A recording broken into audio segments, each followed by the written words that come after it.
والله يدعو إلى دار السلام ويهدي من يشاء إلى صراط مستقيم.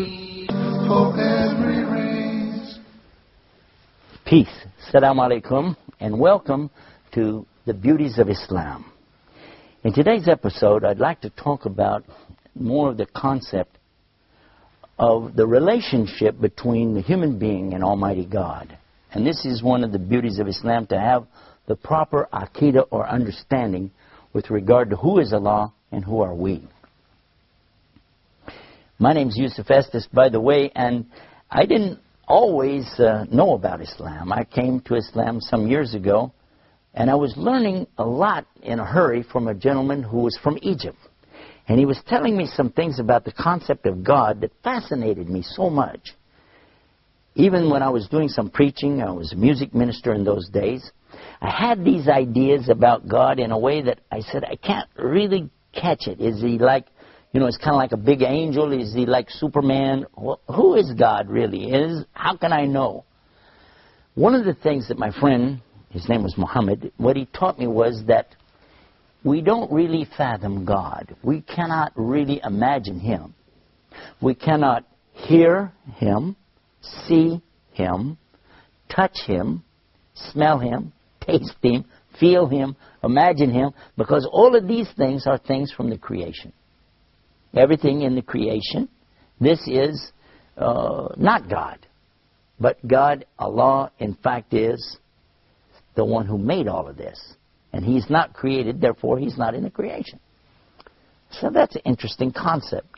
Because I've heard other people say that everything is God. That, the God is in this, and God is in that, God is in so-and-so. And it sounds all right to a point. You get people who will say that, well, God is everything, and everything is God. But you're going to run into a problem in a hurry on that. You know how? Because somebody will challenge you, maybe an atheist. They like to play games with believers anyway. They'll say, so God is everywhere. And they go, yeah, God is everywhere. He's in everything. Yeah, He's in everything. Is He in a rainbow? Oh, yeah, God in a rainbow. Yeah, that sounds nice. In the clouds? Yeah, that sounds good. Is He in the toilet? Yeah, He's... Ooh, what? What'd you say? No way. God, astaghfirullah. How you say something like that? Oh, wait a minute. Is He in the HIV virus? Is it AIDS? No. Nuclear waste? Radioactive? No. Okay, so you're saying God is in some things, but He's not in other things? So exactly what is God and what's not? The good stuff is God and the bad stuff is not God. Okay. You can see a problem with that right away. In fact, it's in Islam that we find the concept clear. Listen to this. Allah is not the creation, and the creation is not Allah. But Allah can be as close to you as your jugular vein. He can be as close to you as your heart in His knowledge. He has full knowledge of everything all the time. He knows how you feel. Maybe right now you don't feel too good. Maybe you've got some problems. Things are bothering you right now. But He knows that. In fact, the emotions that you experience, the feelings inside of your heart, He knows them better than you do. He's the one who created you. He's the one who gives you the opportunity to recognize these things. Yeah? Now, what else? Another amazing thing here that I learned from my friend is that God is always ready to receive from you your wants, your desires, your petitions, your prayers. You ask Him, but don't ask His creation. If you say, well, I prayed and nothing happened. Wait a minute. You prayed and you didn't see anything happen, but it doesn't mean nothing happened. There are many things in the unseen, the ghaib, that we don't know about, but they still exist. And every prayer you offer to your Creator, He hears it, He knows it. And for sure, it does make a difference. Especially if you are praying directly to Him the way He wants you to do it. And not praying through something that you believe is Him or represents Him on this earth.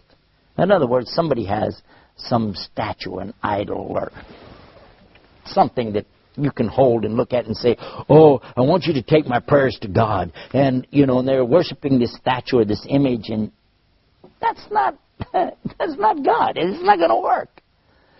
If somebody did do that, let's say he said, oh, I wish, that my friend so-and-so would call me up. And then all of a sudden the phone rings. Wow, I was just asking this thing right here, and you called me. Wow. So I start believing this has some power in it. Why? You say, well, first of all, if the person called you, could be coincidence, could be, by the way, it is, that Allah caused them to do it. And if you want to believe in this thing will break. You could throw it down in a little bust in a million pieces. And this had a time when it didn't exist, and then it was brought into existence, whereas Allah is always and eternal. And realistically, Allah is greater than anything in all of His creation. How can you pick up something in the creation and try to worship it? It doesn't make any sense. The relationship, my friend was telling me about this, he says the relationship between the human being and God, the Almighty, is one of submission. I submit to Him, He doesn't submit to me. I want to talk about that more and elaborate on it in the continuation of our program. But first of all, let's take a break. Let's do this and come right back, let you have a chance to think about what I'm talking about. We're talking about the beauties of Islam. Sit right there. We'll be right back. Islam is keeping up the pace. Islam is for every race. Brothers and sisters, to increase your iman. خيركم من تعلم القرآن وعلمه ورتل القرآن ترتيلا. Learning how to recite the Quran properly, learning the meaning of what we recite, including the ahkam from the verses which we recite, trying to implement what we learn in our daily life. We'll listen to the participants and the guests. We'll take your phone calls. We're going to recite live. We'll listen to your recitation and we'll correct it according to the rules and regulations which we'll state in each episode. Now your dream will come true. إِنَّا نَحْنُ نَزَّلْنَا الذِّكْرَ وَإِنَّا لَهُ لَحَافِظُونَ. Islam is keeping up the pace. Islam is for every race. We're back. You're watching the Beauties of Islam. I'm Yusuf Estes. We've been talking about the concept of the relationship between God and the created human beings, all of His creation.